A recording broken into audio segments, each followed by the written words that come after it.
Graça e paz, irmãos. Amém. Eu quero saudar a toda essa igreja que está reunida aqui nesse templo hoje com a graça e a paz do Senhor. Amém. E pedir os irmãos para abrirem a Bíblia no livro de Josué. Cheguei aqui, já encontrei uma conterrânea. Como é que é? Aparentada comigo. A prima dela é prima sua, Dilma. Prima da mãe dela é casada com meu irmão. Eu, graças a Deus. Tá vendo? Não adianta a gente esconder os defeitos. Tem sempre alguém que conhece, viu? Capítulo 1 do livro de Josué, desculpem. Josué, capítulo 1. Onde está escrito assim: sucedeu que depois da morte de Moisés, servo do Senhor, que este falou Josué, filho de Nun, servidor de Moisés, dizendo: meu servo Moisés está morto.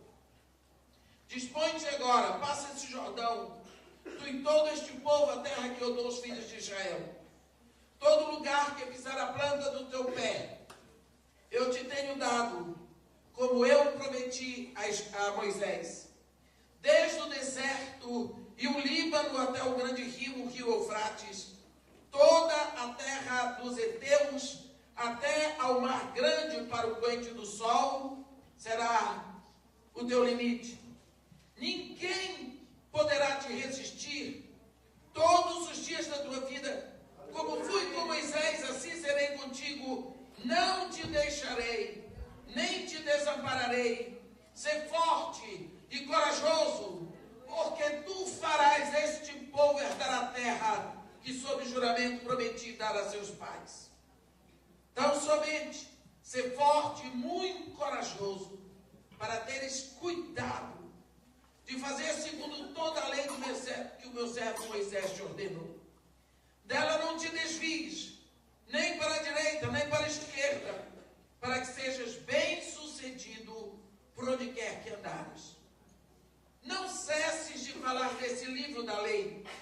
Antes, medita nele de dia e de noite, para que tenhas cuidado de fazer segundo tudo quanto nele está escrito. Então, farás prosperar o teu caminho e serás bem-sucedido. Não te mandei eu? Ser forte e corajoso. Não temas, nem te espantes, porque o Senhor teu Deus é contigo por onde quer que andares. Então, deu ordem Josué aos príncipes do povo, dizendo: passai pelo meio do arraial e ordenai ao povo, dizendo: provede-vos de comida, porque dentro de 3 dias passareis esse Jordão, para que entreis na terra que vos dá o Senhor, nosso Deus, para possuirdes. Amém. Amém. Desde que Deus convidou Abraão para sair da Mesopotâmia, e era um momento especial da vida de Abraão, porque Terá, o seu pai, havia morrido, e Abraão se tornou patriarca semita.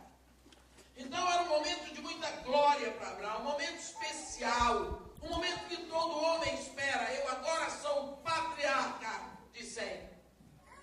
Deus diz para ele: Abraão, deixa a tua terra, a tua parentela, a casa do teu pai, vai para uma terra que eu te mostrarei. Farei de ti uma grande nação, engrandecerei o teu nome, abençoarei os que te amaldiçoarem. Em ti e na tua descendência serão benditas todas as famílias da terra. Abraão ouviu aquela promessa, pensou em todas as nações da terra, viu que seria abençoado e deixou tudo e foi. Quando, depois de muito tempo, ele andava pelo deserto para chegar a uma terra que ele não sabia onde estava. Abraão estava na Mesopotâmia. Eu morei na terra de Abraão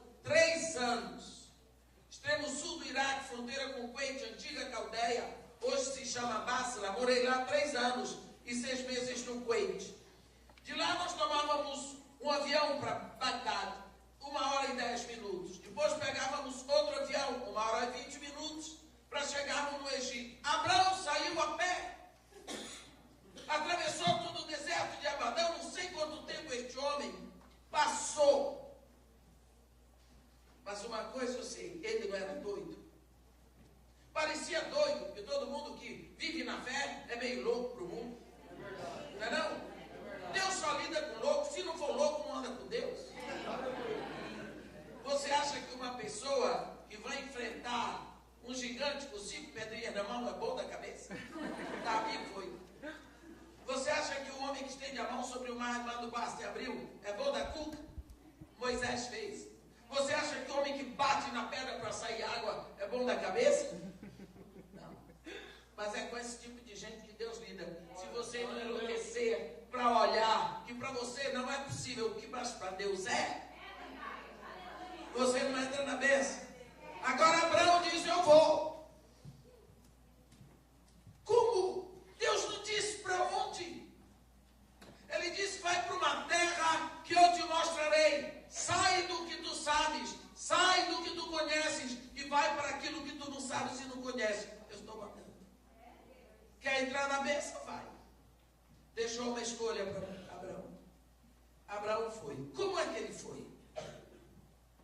Com certeza com o ouvido atento a uma voz que a qualquer momento podia falar com ele: Abraão, a terra é aqui.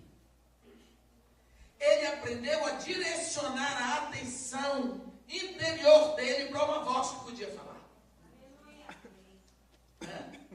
Ele não estava solto no deserto. Ele estava ligado numa voz que podia falar com ele. E foi quando ele chegou nos carvalhais de Manre, onde habitavam os filisteus, que Deus disse: Abraão, stop. Abraão, é aqui. É essa a terra que, sob juramento, eu dou a ti e a tua descendência para sempre. Anda esta terra no seu comprimento, na sua largura. Olha para o norte, para o sul, para o oriente e para o ocidente, porque tudo o que vês será teu e da tua descendência para sempre. Tudo que vês será teu e da tua descendência para sempre. Como que ia ser dele? Ninguém sabia. Mas só sabia Abraão que aquilo seria dele. A partir desse dia, essa promessa foi sendo passada. Quando no capítulo 26 de Gênesis, Abraão saiu da terra dele no capítulo 26, Deus renova essa promessa para Isaac. No capítulo 28 de Gênesis, Deus renova essa promessa para Jacó. E assim, isso vai passando de geração em geração, de geração em geração, e aquele povo olhava para frente e via uma terra que foi prometida a Abraão. E quando eles estavam no Egito, toda criança que nascia, crescia no colo da mãe, e do pai, e do avô e do avó. Meu filho, você nasceu no Egito, mas você não é do Egito. E quando chegou na geração de Moisés, na geração de Josué, na geração de Caleb, o povo dizia: meu filho, você vai sair daqui, você vai para a terra que foi dada ao nosso pai Abraão. Você não vai ficar aqui no Egito, é na sua geração. Aquela turma, aquela geração aprendeu a olhar, a sonhar, a viver o sonho que Deus havia plantado no coração de Abraão. Nós sabemos que muitas coisas aconteceram. Eles saíram do Egito. E depois de 2 anos tinham saído, chegaram no limiar da terra prometida em Kadesh Barneia. E eles falharam porque Moisés fez o que Deus tinha mandado, colocou uma polícia secreta, 12 príncipes, um de cada tribo, e eles foram espiar a terra durante 40 dias, e voltaram com uma reportagem derrotista. Em outras palavras, a terra é muito boa, tudo é muito bacana, mas o nosso Deus não tem cacife para nos dar aquela terra, porque lá existem os gigantes. As cidades estão fortificadas, o povo é muito forte, eles nos olharam como se nós fôssemos gafanhotos, e nós, diante dele, nos vimos como gafanhoto, e daí que nós estamos no mato sem cachorro, estamos no deserto, e esse Deus de Abraão jamais poderá nos colocar lá dentro. Temos que voltar para o Egito. Pronto. O que é que eles viram? O impossível. Eles olharam para o impossível. 2 homens, eram 12, 10 homens olharam para os gigantes e disseram: não podemos. 2 deles olhavam para os gigantes e pensavam assim: eita, como vai ser bom cair esse aqui. Vou dar uma pedrada nesse testão dele. Impossível é eu errar o testão desse gigante. Vai ser bom derrubar. Eita, que vai ser bom montar um peitão nele e cortar a cabeça. Eu vou acabar com esses gigantes. Essa terra vai ser nossa, porque o Senhor prometeu. Esse homem era Josué e Caleb. Olharam longe do impossível. Olharam além do impossível. Vararam a barreira do impossível. Olharam na visão de Deus. 40 anos rodando. 40 anos no deserto. Agora, Moisés morreu. Nas campinas de Moabe, depois de 40 anos já rodando, Deus diz para Josué.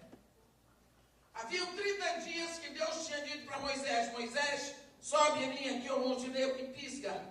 Eu te faço ver toda a terra, que sob juramento eu prometi dar aos teus pais. E ele subiu, e o Senhor lhe mostrou toda a terra de Gileade até Dan, diz a Bíblia, e todo o Naftali, e a terra de Efraim e Manassés, e toda a terra de Judá até o mar ocidental, e o Neguebe, e a campina do vale de Jericó, cidade das palmeiras, até Zoar. E o Senhor disse para ele ali: esta é a terra que sob juramento eu prometi a Abraão, a Isaque e a Jacó, dizendo: à tua descendência eu darei esta terra. Eu te faço vê-la com os teus próprios olhos, mas para lá tu não vais. A Bíblia diz: ali morreu Moisés, servo do Senhor, olhando a terra, possuindo a terra.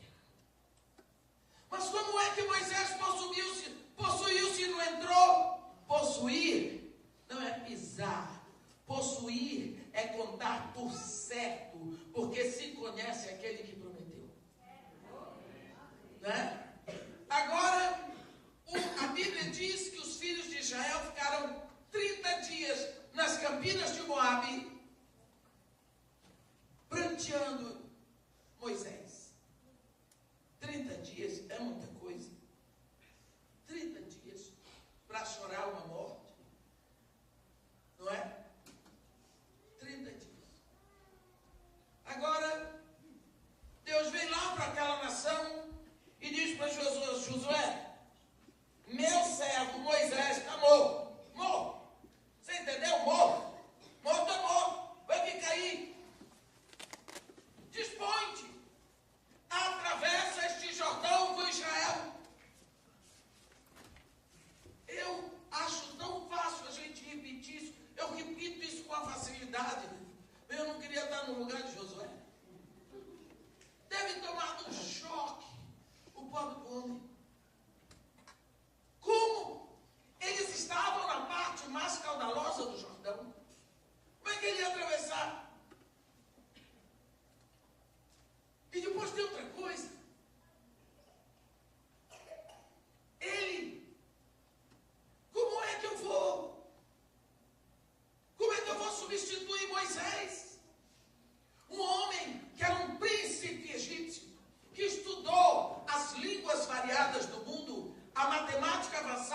química, a física daquela época, a história, a geografia, um homem que falava com Deus face a face, um príncipe, como que eu, que fui escravo no Egito, que amassava barro, como eu vou substituir esse homem?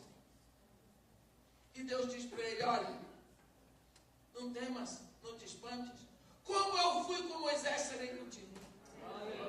Você só tem que fazer o seguinte: você só tem que se manter na minha palavra. Você não pode se desviar do que está escrito. Medita, te alimenta desta palavra de dia e de noite. E deixa o resto que eu faço. Eu fiz com Moisés, faço contigo. Está vendo? Você está vendo? O que é que está faltando hoje? Que as pessoas se alimentem da palavra de Deus. Quantas vezes você vê na Bíblia Deus mandar o profeta comer a palavra? Jeremias teve que comer a palavra. Ezequiel teve que comer a palavra. João tem que comer a palavra. Por quê? Porque você é o resultado daquilo que você comeu. Como é que você vai pregar a palavra se você não comeu a palavra? Se a boca fala do que está cheio o coração, você tem que comer a palavra para quando você abrir a boca, a palavra sair.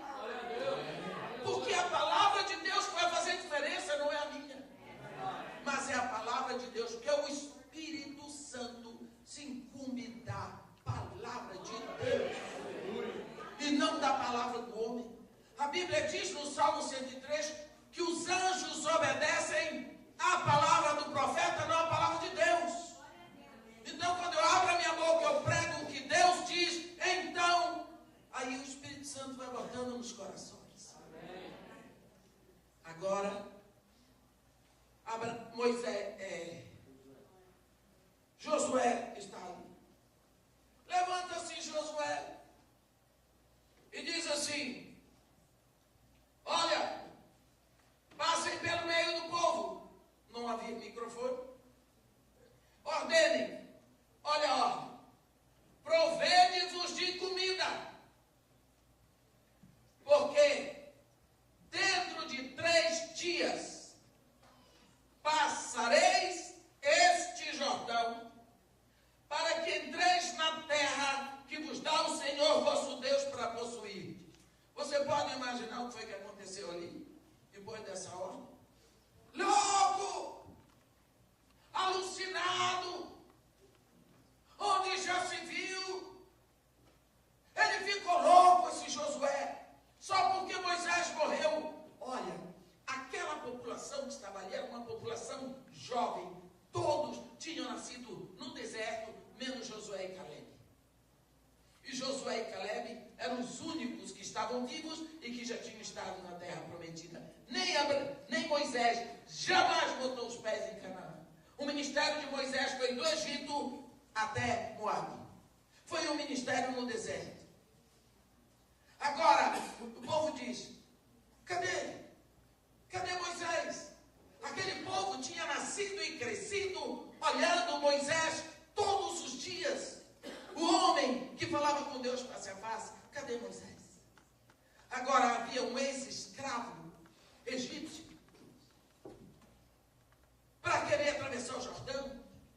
Se Moisés, que era um homem que falava com Deus face a face, não introduziu Israel na terra prometida, agora vem esse louco. Ai. E agora? É possível que tenha aparecido alguém e tenha dito: ei, Josué, volta ao normal. Pensa. Olha ali o rio. Você está vendo o tamanho desse rio? Cadê os barcos? Cai na real. Cadê os barcos? Onde estão os barcos para nós atravessarmos? Acorda. E Josué? Não sei. Foi Deus que disse. Pode ser que tenha aparecido lá um carioca e tenha dito para ele: ei, Josué. E quando a gente chegar lá do outro lado, cadê o visto de entrada? A gente vai entrar na terra dos outros. Única coisa que Josué sabia? O Senhor disse. Quem foi que disse? O Senhor. Todas as vezes que você quer entrar no terreno do impossível, você tem que saber que o impossível é de Deus. Não há como entrar no sobrenatural sem saber que o sobrenatural é de Deus, o impossível é de Deus. Para Deus isso aí tudo é uma balela. Andar sobre as águas, que bobagem. Lá vem Jesus, parecia que era asfalto. Multiplicar pão em peixe, ressuscitar gente. Tudo isso para Jesus era fácil. Mas para nós isso é sobrenatural, porque está muito além da natureza humana. Olha, quando daria 3 dias, Josué deu ordem. Como que vai ser, Josué? Não sei. Foi Deus que mandou. Sacerdotes com a arca. Pode botar o pé no rio. Botaram. As águas do rio se enrolaram, fizeram um paredão imenso. Isso aqui acabou de descer. Fiquem ali no meio do Jordão. Toda a nação atravessou. Aconteceu? Por quê? Porque o líder tinha fé para agir no sobrenatural de Deus. Só isso. Quando eles acabaram de atravessar, Josué disse: fica aí no meio. Venha um príncipe de cada tribo aqui, pega uma pedra daqui. Pega uma pedra daqui para levar lá para Gilgal, que é o primeiro lugar da terra prometida que eles pisaram foi Gilgal. Depois que pegaram, Josué atravessou, agora os sacerdotes atravessam, a Bíblia diz, e as águas do Jordão voltaram a correr como antes. Para que são as pedras? Para fazer um memorial em Gilgal. Para quê? Para que no futuro, quando os vossos filhos perguntarem o que significam essas 12 pedras, vós então lhes explicareis que Deus secou as águas do Jordão para Israel atravessar. Quando no futuro vossos filhos perguntarem o que significam essas 12 pedras, direis a eles que o Deus do impossível fez o impossível para Israel. E impossível tirar essas 12 pedras lá do leito do Jordão, Deus fez com que fosse tirado. Deus gosta de provar o impossível para nós. Para que você invada o terreno do impossível, é necessário que você saiba com quem você está lidando. É preciso que a sua fé esteja segura em Deus. Uma vez Deus mandou um homem construir um navio no deserto. Um navio. Um quadradão do ar. Horrível de feia. E esse homem começou a cortar cipreste. E o pessoal dizia, não é para que tanta madeira? Eu vou construir uma arca, porque Deus vai destruir toda a carne com água de dilúvio. Todo mundo ria. Porque naquela época era uma geração perversa. Que nem a geração de hoje. Era uma geração perdida. E Noé começou a cortar madeira e começou a fazer o caixote. Enquanto ele fazia aquele trabalho, ele pregava a justiça. Todo mundo ria. Noé passou a ser a piada do momento. Noé passou a ser o caso das primeiras páginas. Tem um louco lá, porque que disse que Deus vai mandar. Aqui está construindo um navio no deserto. Todo mundo que constrói um navio, constrói as margens de um lago, ou do rio, ou do mar, mas no deserto. Ei, Noé, quando é que esse navio fica pronto? Ah, não sei. E como é que você vai levar para o mar? Não sei. Então, para que está construindo? Porque Deus me mandou. Esse seu Deus é louco? Não sei. Esse seu Deus não tem juízo.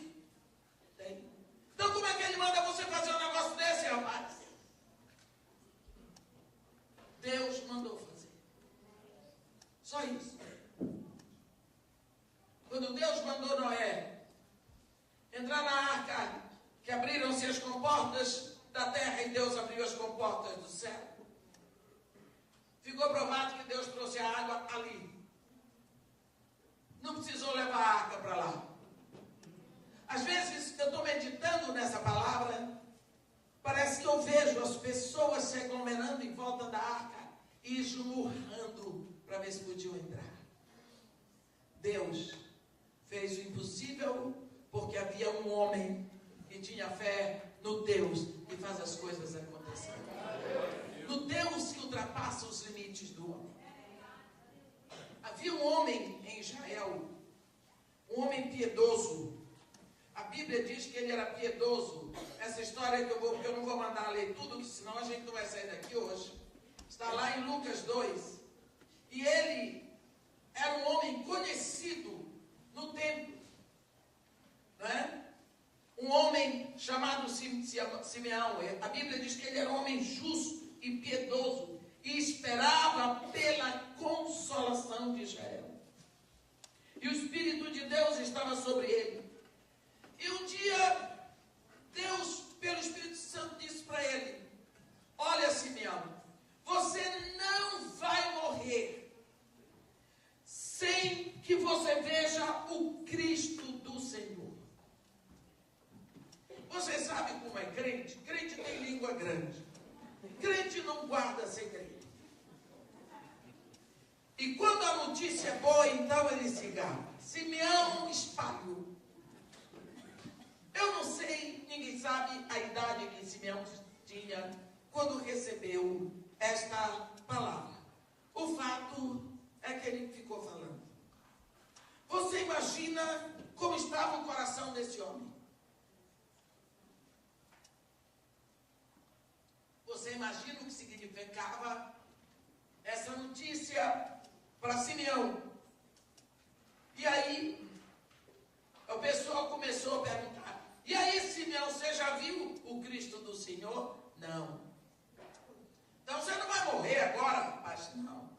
Só depois que eu ver o Cristo. Só que os anos foram se passando. E Simeão, com aquela conversa que não ia morrer, antes de ver o Cristo do Senhor, porque Deus havia falado com ele. E Simeão ficando velho. E Deus tem prazer de ver as coisas ficarem impossíveis para poderem fazer. Aleluia. Aí, já velho Simeão, e já tinha virado a piada do tempo. Mas lá no coração dele, ele sabia o que estava acontecendo. Porque foi para ele que Deus deu a palavra. Muito velho Simeão, desacreditado de todos, um dia, na sua velhice, ele sentiu um desejo forte, um impulso grande de ir para o templo. Deus é que sabe o esforço que aquele homem fez para se levantar. Botou seguramente sua capa, cobriu sua cabeça, pegou a bengala e arrastou o corpo pesado até o templo. 15 degraus para subir. Deus é que sabe o esforço. Aquele homem puxou de um em um, e quando chegou no último degrau, seguramente veio um grito de alegria do coração dele. E ele se jogou ali no primeiro lugar para descansar. Um dia normal, como qualquer outro. Sacerdote de um lado para o outro, no seu trabalho sacerdotal. Peregrinos entrando e saindo. E de uma hora para outra, o coração dele aqueceu. Sabe quando uma pessoa diz um segredo no seu ouvido e vem aquele ar morno da boca da pessoa? Assim, quando o Espírito fala no seu coração, aquece o seu coração. E normalmente eu arrepio toda. E eu sei que tem alguma coisa. E Simeão olhou. E quando ele olhou para a porta de entrada, vinha um casal jovem com uma criança no colo. Ora, tudo normal. Porque os casais jovens tinham o seu filhinho e levavam no 8º dia para ser apresentado no templo, para ser circuncidado. Mas quando ele olhou para a porta, aquele casal era diferente. O Espírito apertou mais com Simeão e ele levantou. Mas quando ele levantou, o clamor de adoração veio da boca daquele homem, do modo que nunca mais tinha vindo. E aquele homem abriu a boca numa adoração e se encaminhou para perto daquele casal. Uma mãe nunca entrega seu filhinho na mão de um desconhecido. Maria entregou o filhinho dela, de 8 dias, na mão daquele velho. E Simeão glorificava a Deus e adorava com tanta intensidade, que a adoração dele se tornou um cântico. E quando ele tomou o menino, entre lágrimas, ele disse: agora, Senhor, podes despedir em paz o teu servo, segundo a tua palavra. Porque os meus olhos já viram a tua salvação. Acabou de cantar o cântico dele, era a única voz que cortava o silêncio daquela manhã. Sussurrou uma profecia nos ouvidos da mãe, entregou o menino, pegou a bengala e desceu para morrer a qualquer momento. Por quê? Porque o impossível para os homens tinha sido feito na vida dele. Porque Deus cumpriu a sua promessa. Um dia, Deus havia dito a Abraão: em Isaque será chamada a tua descendência. Atende a Sara em tudo que ela te disser, porque em Isaque será chamada a tua descendência. Agora que Abraão mandou embora a serva Agar com Ismael, Isaque passa a ser o único filho de Abraão ali. Isso acontece no capítulo 21 de Gênesis. No capítulo 22, Deus diz para Abraão: Abraão, vai à terra de Moriá e sobre um dos montes ali sacrifica em holocausto a mim o teu filho único que amas. Puxa vida, tanto tempo sonhando com o filho. O menino já estava com uns 14 anos. E agora? Ele foi. A Bíblia diz que ele tomou Isaque, foi, e no 3º dia ele viu o monte. Então ele deixou os empregados, os servos com o jumento e disse: ficai aqui com o jumento, e eu e o menino subiremos, e havendo adorado, voltaremos. Deus mandou sacrificar o filho. E eles vão subindo, e é um dos momentos que eu não tenho pena, não tenho inveja de Abraão, porque o coração dele devia estar sangrando. A dor era muito grande, porque agora ele ia ter que matar o filho. Uma coisa é seu filho morrer e outra é você ter que matar. Então o coração dele devia ir sangrando enquanto ele subia nesta encosta do morro. Nesta encosta aqui, ele ia subindo, subindo, subindo, e o coração dele sangrando. Ele não sabia que na outra encosta do morro, Deus ia subindo, subindo, subindo com um cordeiro para morrer no lugar do filho dele. Você entendeu? Na hora certa, quando Abraão já tinha vencido a sua dor, ele botou o filho para ser sacrificado, que vai descendo um cutelo. Deus diz a Abraão: chega. Como tu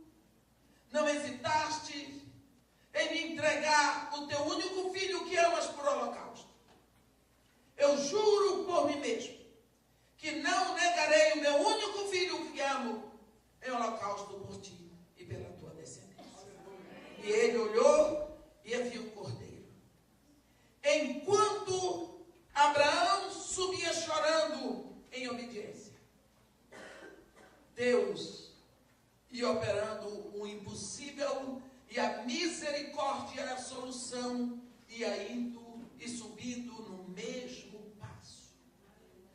Todas as vezes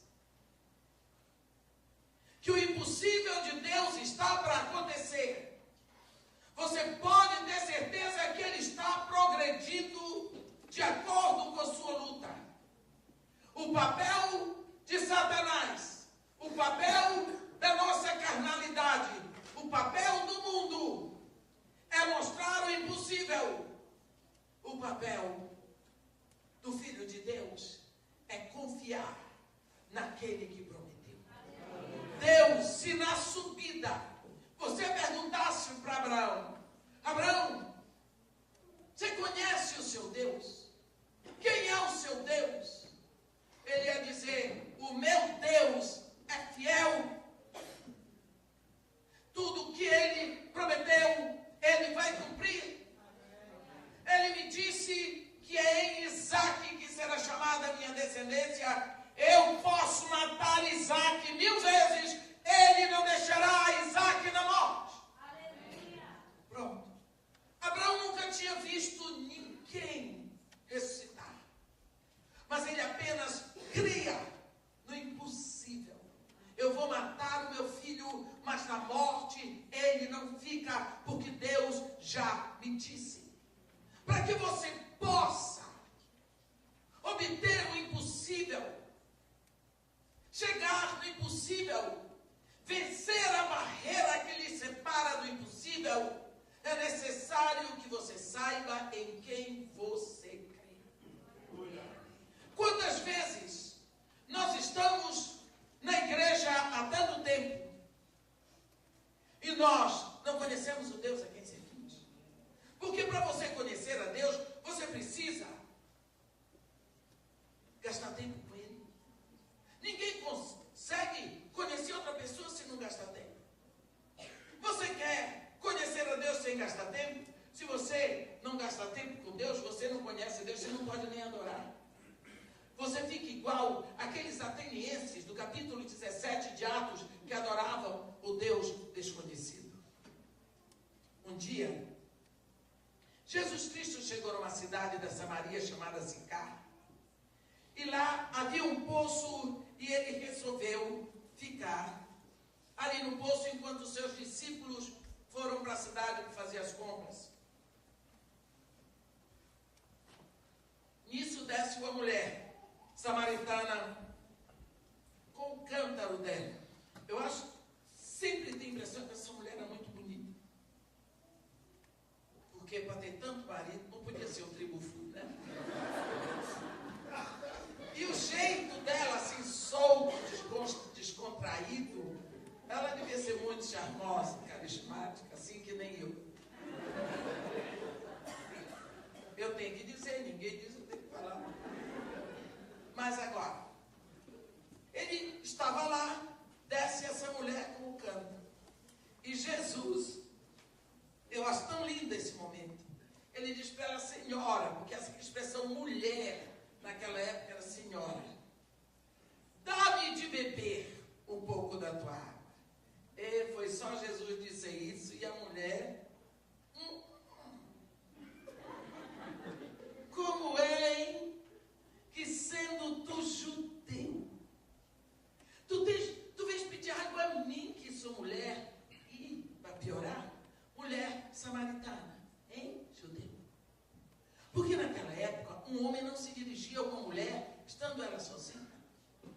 Além do mais, os judeus se sentiam superiores aos samaritanos, porque vocês lembram que quando houve a divisão do reino, Samaria ficou sendo a capital de Israel, o reino do norte.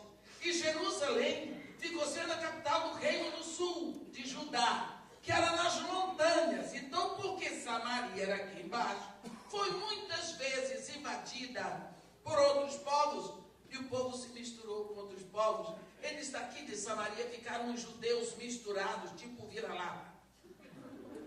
E os de Judá eram os que tinham pedigree, raça pura, se sentiam superiores. Então ela disse: como é que sendo tu judeu, raça pura, com pedigree, tu vens pedir água a mim, que sou mulher. E mulher samaritana. Hein, rapaz? Ela queria dizer, quer dizer que vocês são falsos. Quando ninguém tem por perto, vocês até pedem um favor, né? Aí Jesus diz para ela: se tu conheceras o dom de Deus, e aquele que te pede, dá-me de beber, tu me pedirias, e eu te daria a água da vida. Assim, sabe, com a cara de pau para a mulher. Eu fico impressionado. Como Jesus Cristo quebra barreiras. Ele arrebenta esses paradigmas todinhos.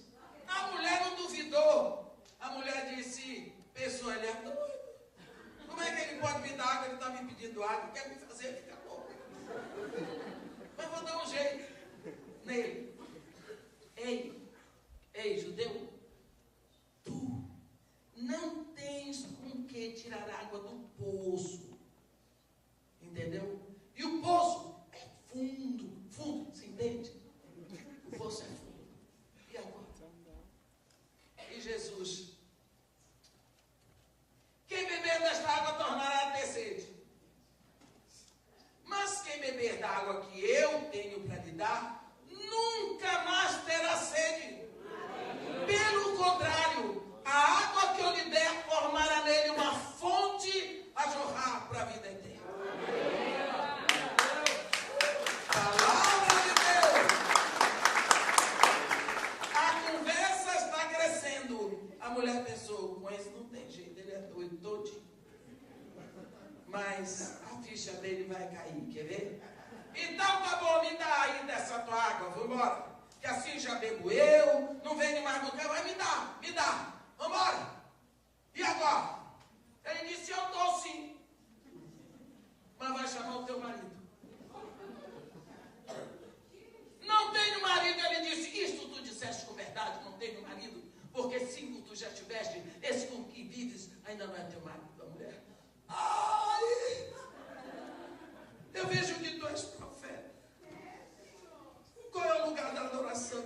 Me diz onde é o lugar da adoração.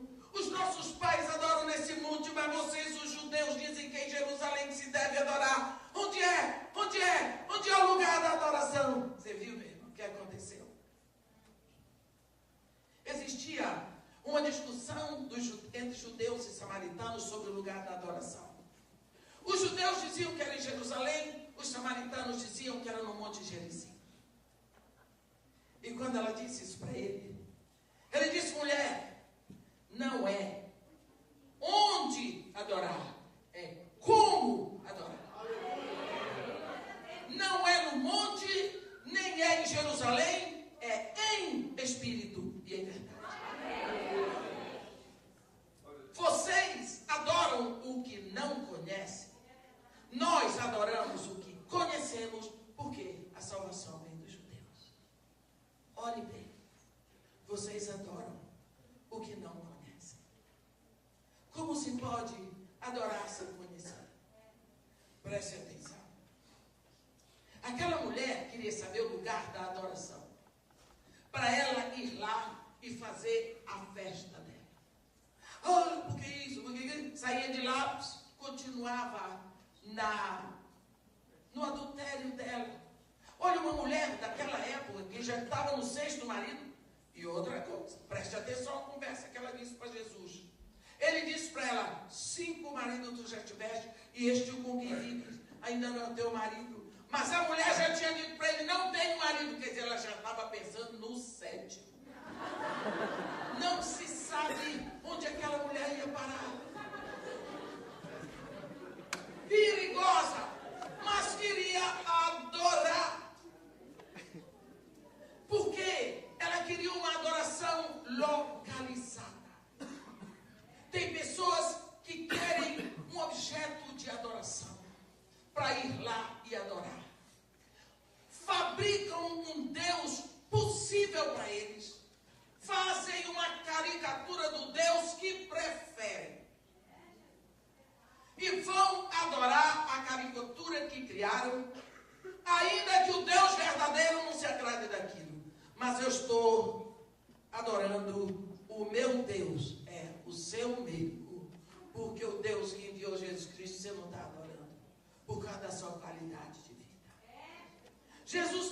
estava dizendo para ela, não adianta você criar um Deus localizado. Você tem que adorar a Deus em espírito o tempo todo e em verdade. Ali, Jesus estava dizendo para ela, você adora sem conhecer. Muitas pessoas não conhecem o Deus verdadeiro e criam a sua própria adoração. Eu tenho visto isso na igreja. Tenho cansado de ver isso na igreja. Quantas vezes nós não rompemos essa barreira?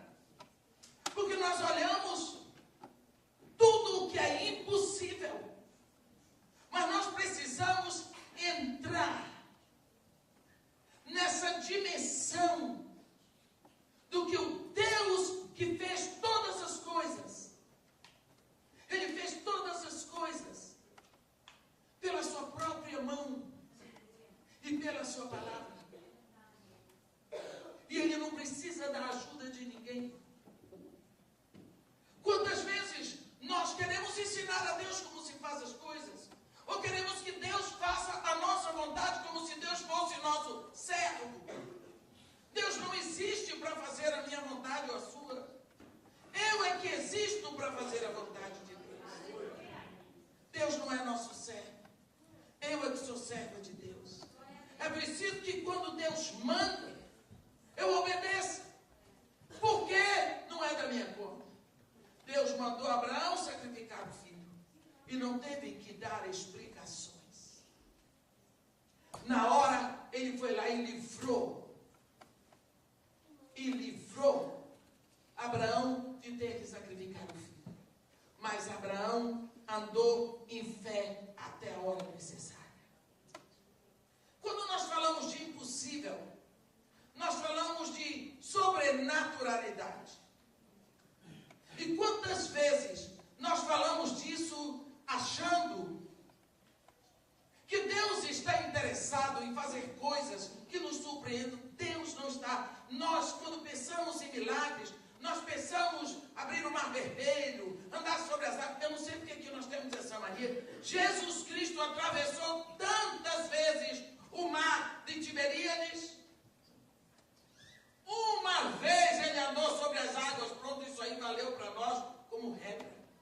Por que as outras vezes ele não andou sobre as águas? Andou uma vez, isso virou regra para nós, porque para nós é impossível andar sobre as águas. Mas para Jesus Cristo não é. Então, aquilo tudo que para nós é impossível, nós precisamos pedir a Deus. E se Deus prometeu, Ele vai fazer. Ele vai fazer. Você só precisa dar a mão a Deus para fazer a vontade dEle e seguir a vontade dEle. Quantas vezes nós esquecemos que Deus nos chama à cooperação com Ele, mas Ele na realidade não precisa de nós, porque Deus fez todas as coisas sem precisar de nenhum de nós. Mas Ele quer que nós o acompanhemos. Quando Deus me chamou no ministério na favela, eu vou dizer para vocês, ninguém acreditava. Meu pastor não acreditou, minha igreja não aceitou, minha família nem pensar.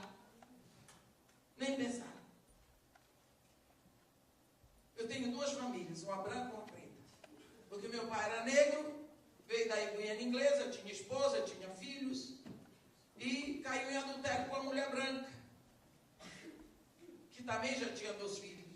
Católica, apostólica, romana, meu pai protestante. Numa cidadezinha desse tamanho, ela conhece a lei de lá, Santarém do Pará. Você pensa o horror que foi para eu nascer.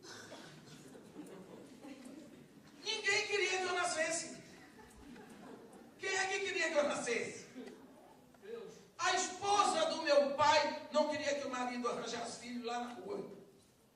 Meu pai não estava afim de arranjar filho lá na rua, que ele já tinha 6, 4 homens e 2 moças. Os filhos do meu pai não queriam que o pai fizesse uma vergonha dessa.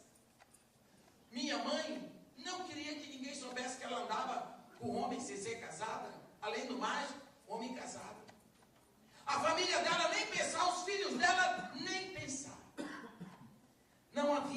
aqui neste planeta uma pessoa que clamasse pelo meu nascimento. Não havia ninguém. Mas Deus disse, vai. Eu sou responsável. O impossível aconteceu. Por quê?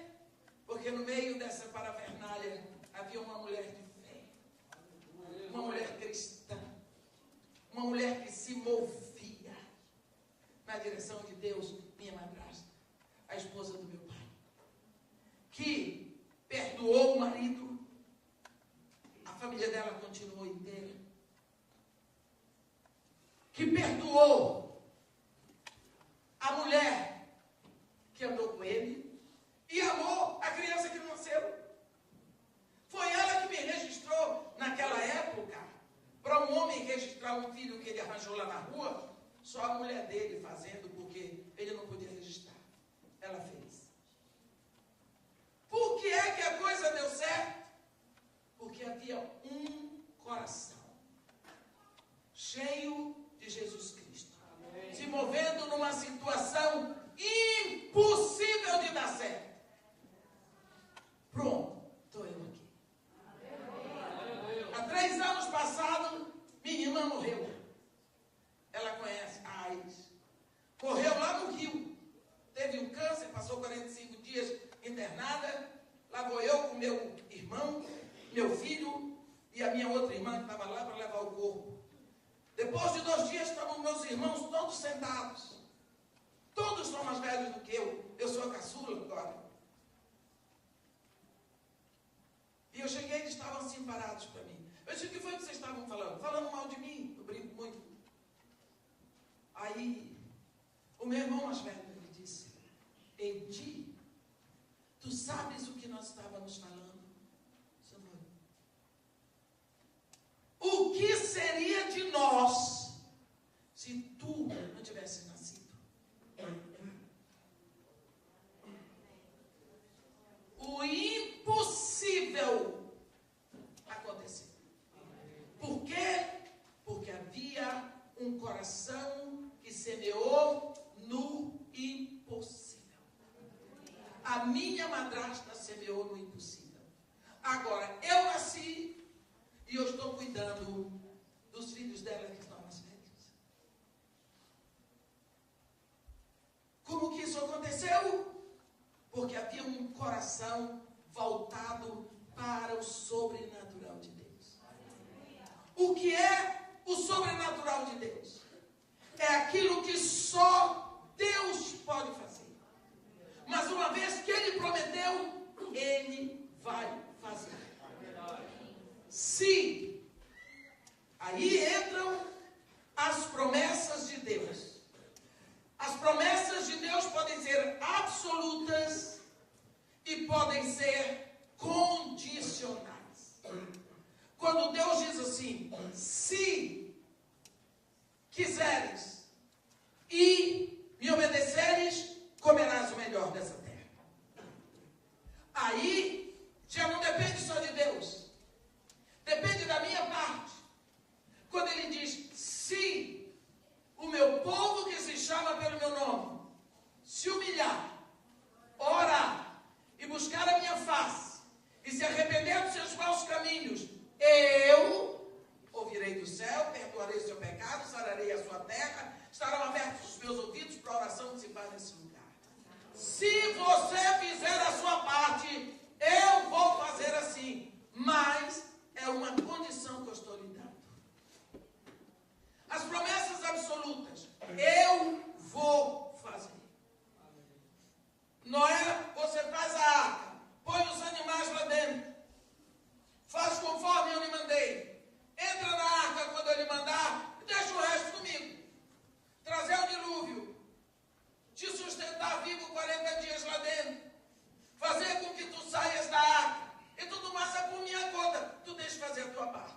prometida havia um nó.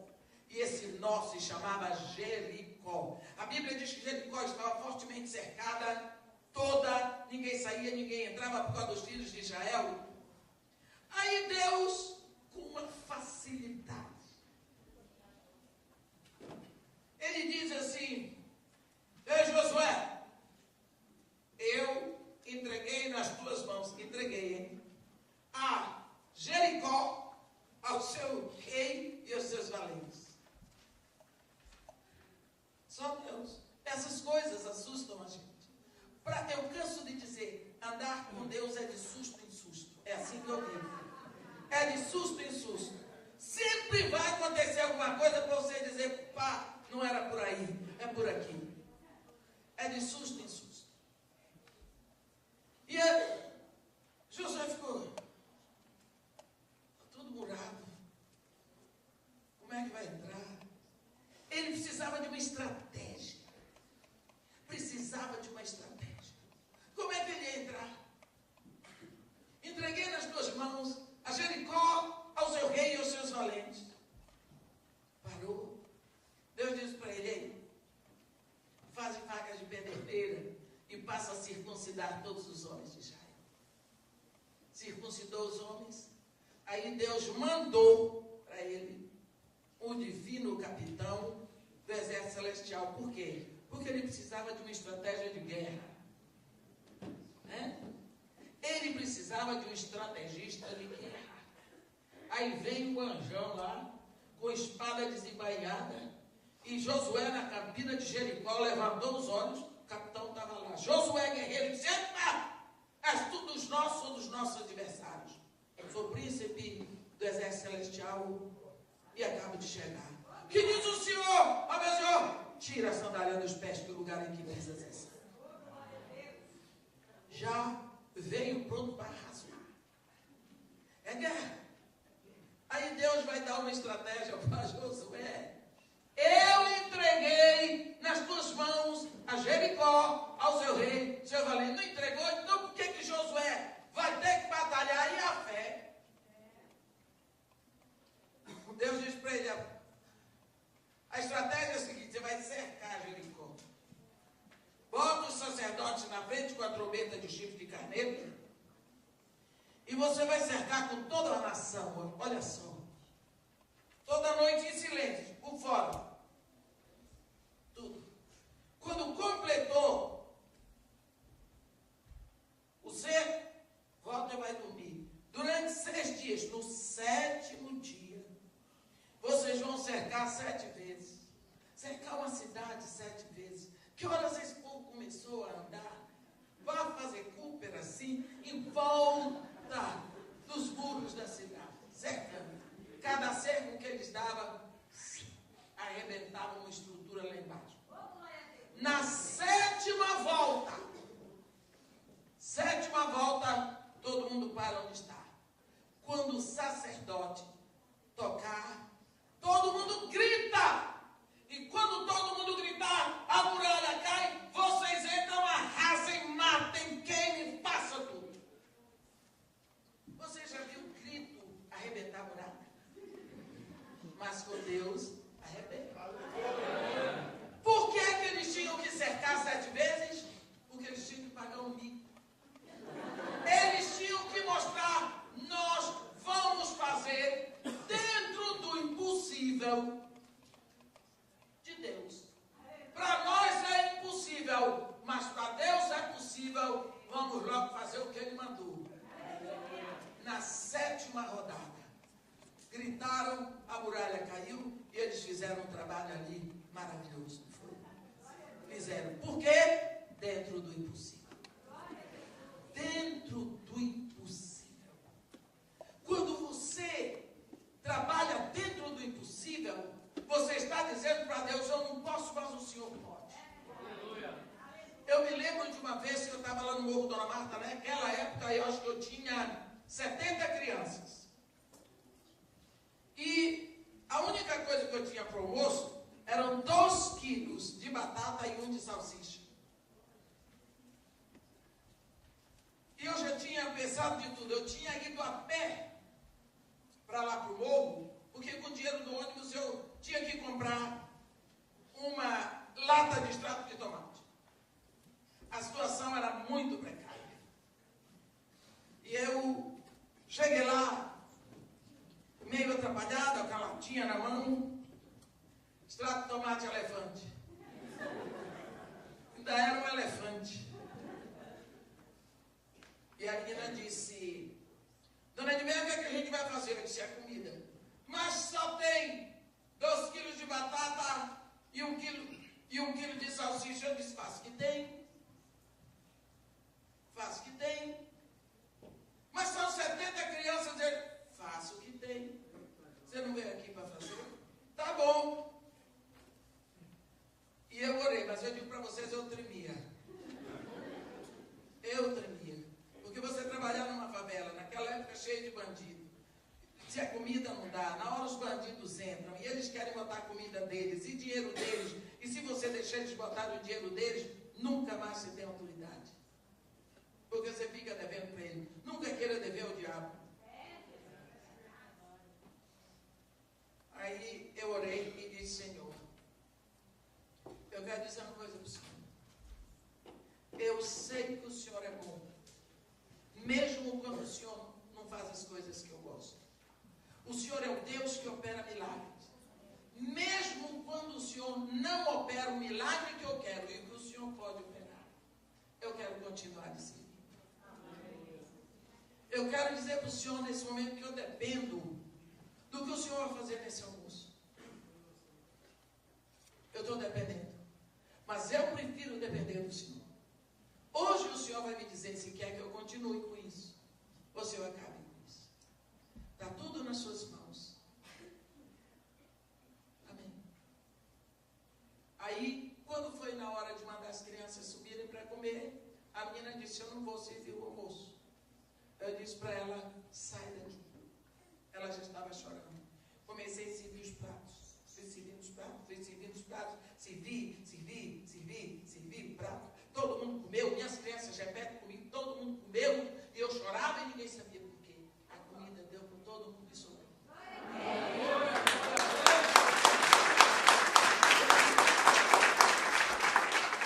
Eu tremi uns 15 dias, eu tremia todo dia por dentro. Tremia, porque eu vi o impossível acontecer diante dos meus olhos. Eu aprendi que Jesus Cristo multiplicou pão e peixe, não foi? Isso é bobagem. Bobagem pura. Sabe por que Jesus Cristo multiplicou pão e peixe? Foi porque só botaram na mão dele pão e peixe. Hoje, esse mesmo Jesus não perdeu o poder. Ele é o mesmo. Ele vai multiplicar o que você botar na mão dele. Porque o poder não está no pão e no peixe, está na mão dele. Então hoje eu ponho salsicha, eu ponho batata, eu ponho gasolina no carro, eu boto o dinheiro do mês, eu boto tudo. E o poder dele continua. Isso eu quero lhe dizer. Quando você entra nessa visão do impossível, as coisas começam a acontecer com você. Você começa a ter no coração a geração de uma alegria contínua, que você prefere andar nas impossibilidades. Porque as impossibilidades é que vão fazer de você uma pessoa com uma fé mais forte. Como você vai ter fé se você tem dinheiro, meu irmão? Quem tem dinheiro não precisa de fé. Eu preciso porque não tenho. Porque na hora certa, Deus vai me mostrar que Ele também não precisa do dinheiro. Que Ele vai fazer. Durante 18 anos, eu pedia para Deus: Senhor, quem me conhece, pastor Wander conhece essa história, todo mundo que me conhece sabe disso. Senhor, eu preciso de uma picape cabine dupla para carregar as coisas do projeto, que sou eu que carrego tudo para ali. Um dia meu filho comprou uma picape, mas era só de 2 lugares. Dava para fazer as compras, mas não podia carregar o povo. E o povo, lá no morro, apelidou a picape de, pode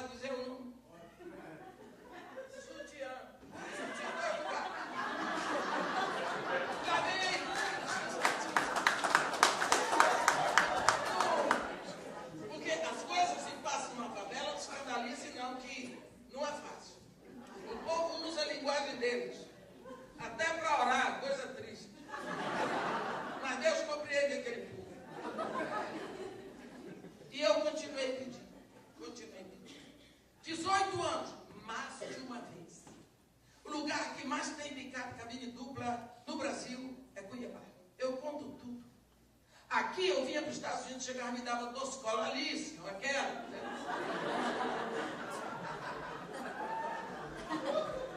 18 anos. Eu parava assim e chorava. Deus sempre me deu carro. 0 quilômetro. Mas quando eu digo que Deus me deu, significa que Ele deu. Eu não ponho um tostão no meio. Porque esse negócio de Deus me deu e eu vou pagar, não, Deus não é assim. Ele dá e dá dado. É Ele que paga. Aí eu pedi. E eu pedia para os outros e Deus dava para os outros. Pedia para mim, nada. E eu pedi. E eu dizia, Senhor, é mês do meu aniversário. Aqui na terra a gente dá presente de aniversário. Quem sabe o Senhor me faz uma surpresa? Me dá aquela cabine dupla. Um dia ele me disse, você já pediu o que é, não é mais surpresa. Então mudou. Como é que é surpresa se você já sabe o que é? 18 anos. Eu recebi um atrasado do meu marido. E eu estava em Santarém. E eu passei por uma outra cidade. E eu vi um pastor fazendo um trabalho na praça. E ele tinha um balde. E ele batia no fundo do balde e cantava, pregando Jesus Cristo. Eu me senti tão envergonhada. Eu disse, Senhor, se o Senhor me desse dinheiro, tá vendo? Esse homem não estava aí com esse atabalde. Era atabalde dele. Eu ia comprar equipamento de som para esse homem. E vou lhe dizer mais, ainda ia dar para ele um gol. Um golzinho, 0 quilômetro. Para ele botar o equipamento de som, ia pagar o equipamento dele todinho, padre. Olha aqui o homem na frente da praça do padre. E o povo vindo para ele aceitar Jesus, eu chorei ali. E saí dali. Eu vou fazer uma campanha, eu vou pedir dinheiro, eu vou de porta em porta. Eu vou tirar o homem desse negócio, o nome de Jesus está lá. Cheguei lá, tinha a carta da companhia onde meu marido trabalhou, eu sou viúva. O dinheiro estava lá, eu disse, para que eu fui prometer? Para que eu fui orar? E agora o dinheiro já era. Eu disse, Senhor, para que eu fiz aquela oração? A Bíblia diz para não fazer voto, mas se fizer tem que cumprir agora. Lá foi, o dinheiro foi todinho para comprar o aparelho de som, o carro para o pastor, tudo mais. Durei meu carro precisando trocar, que era um aparatinho. Tudo bem, mas eu estava feliz da vida. O pastor chorava, a igreja chorava de alegria. E não é para isso que serve o dinheiro. Naquela semana eu vou pregar em Vila Velha, no Espírito Santo.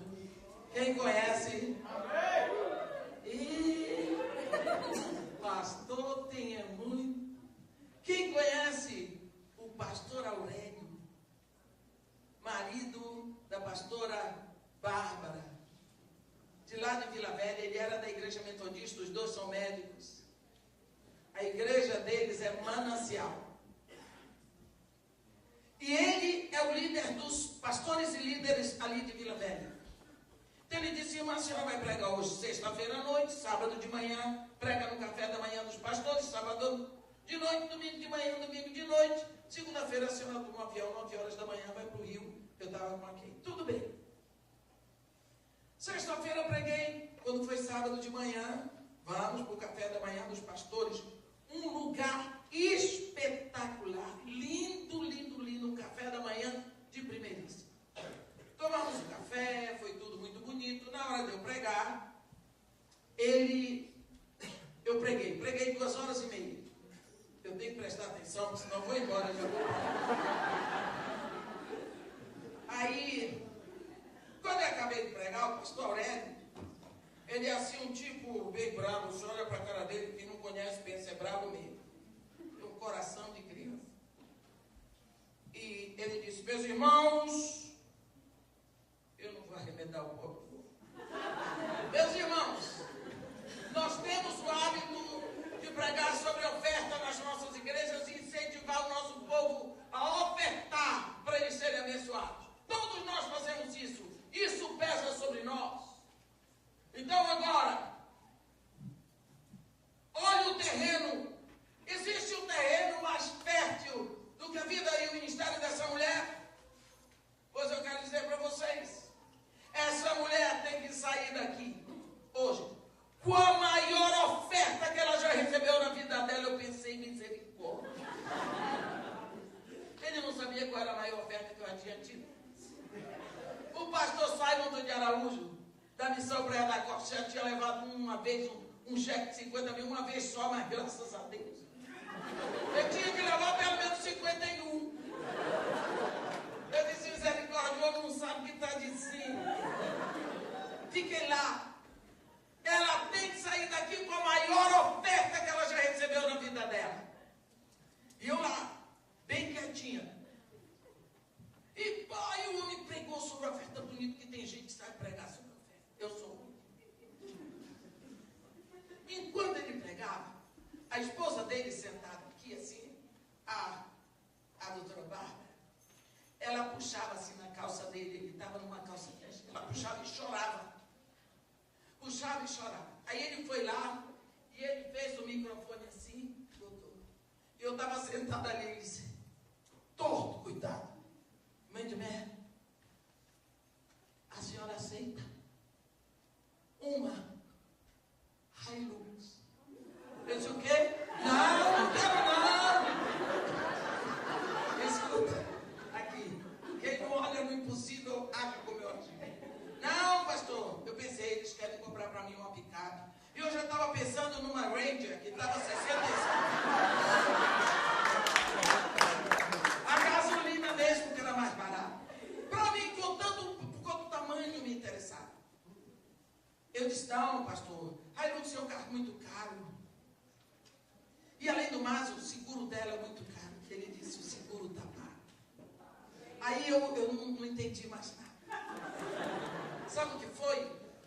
Sexta-feira, ele tinha dado, não tinha nem 24 horas, uma picape, cabine dupla, Hilux, o top do top, automática, diesel, piloto automático, tudo que você imaginar, o top do top da Toyota. Ele presenteou a esposa dele. Ela não teve tempo de tirar da garagem, porque de madrugada ela disse: o Espírito me acordou e me disse audivelmente: entregue esta caminhonete para minha serva de Edmeia. Só que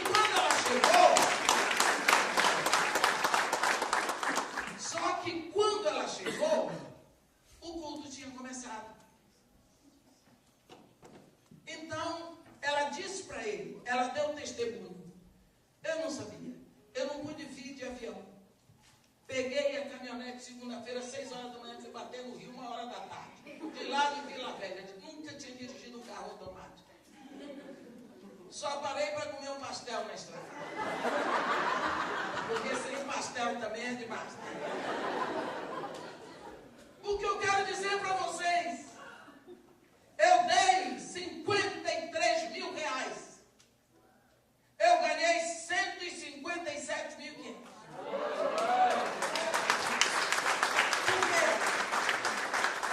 Na hora que eu entreguei tudo. Eu precisava de dinheiro para trocar pelo menos os pneus da minha Paraty. Mas eu resolvi investir tudo naquele homem. Agora,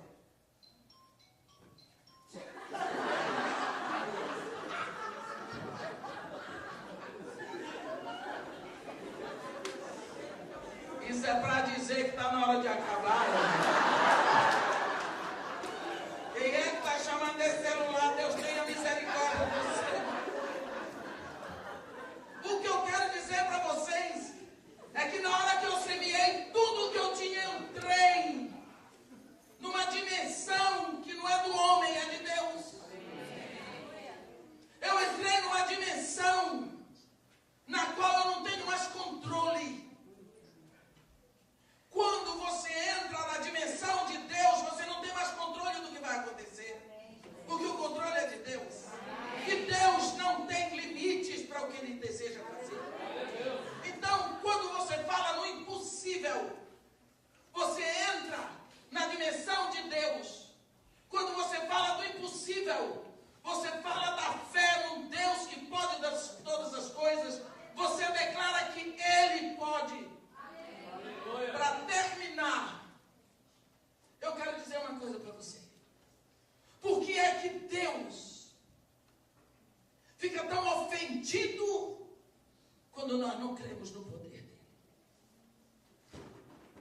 quem ia me buscar, não sabia de nada. Eu não sabia nem que ia pregar à noite, sexta-feira. O avião atrasou em Washington 3 horas. Então tive que mudar, perdi conexão em Los Angeles para vir para cá. Aquela confusão que pode acontecer em quinta-feira. Já troquei até o de quinta-feira. Eu só confiei numa coisa. O pastor Fernando falou que iria me buscar. Eu confiei na palavra dele. Eu não liguei para ele para saber se ele ia. Eu não procurei o endereço dele. Não sabia de nada. Por quê? Cheguei lá, o pastor chegou e foi me buscar. Hoje, eu saí do hotel de manhã com as minhas coisas, fui para a igreja do pastor Fernando, já com a minha malinha, com as minhas coisas, e deixei lá na igreja. Por quê? Porque o pastor Ribamar disse que ia me buscar. Ele me disse, se eu não for, eu vou mandar alguém na igreja. Nunca tinha visto o pastor Ribamar. Confiei na palavra dele. Agora, se eu não confiasse, eu não teria saído do hotel. Saí do hotel para ficar na rua. Então, por que é que eu não me preocupei? Por que é que eu descansei na palavra dele? Porque eu acho que ele tem bom caráter. Porque eu acho que ele é responsável. Porque eu acho que ele cumpre com a palavra dele. Então, quando eu acho que uma pessoa cumpre com o que diz, eu descanso na palavra da pessoa. Por isso que entristece tanto o coração de Deus. Quando você não descansa na promessa que ele fez. Porque quando você não descansa na promessa que Deus fez, você está dizendo, você é mau caráter, Deus. Nem sempre você cumpre o que você prometeu. Por isso ofende tanto Deus. Todas as vezes que Deus diz, ele cumpre. Comece a glorificar a Deus pelo que ele tem prometido. Comece a glorificar a Deus que não me deu todas as coisas ao mesmo tempo.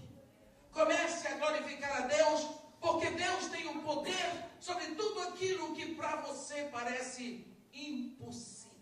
Glória a Deus. Aleluia. Comece a glorificar a Deus porque Deus pode fazer todas as coisas que são necessárias. Porque ele prometeu suprir todas as nossas necessidades. Não as nossas vontades, mas as nossas necessidades. Você vai atravessar o rio, não precisa de navio. Você vai construir um navio no deserto, não precisa reboque para levar para o mar. Eu vou trazer o mar até aqui. Você vai ver, o Cristo de Deus não vai morrer antes de ver. Eu tomo conta dessa situação, porque eu prometi. Mas aquilo que ele disse que depende de você, você tem que fazer para ver o impossível dele. E ele diz, se quiseres e me obedeceres, comerás o melhor.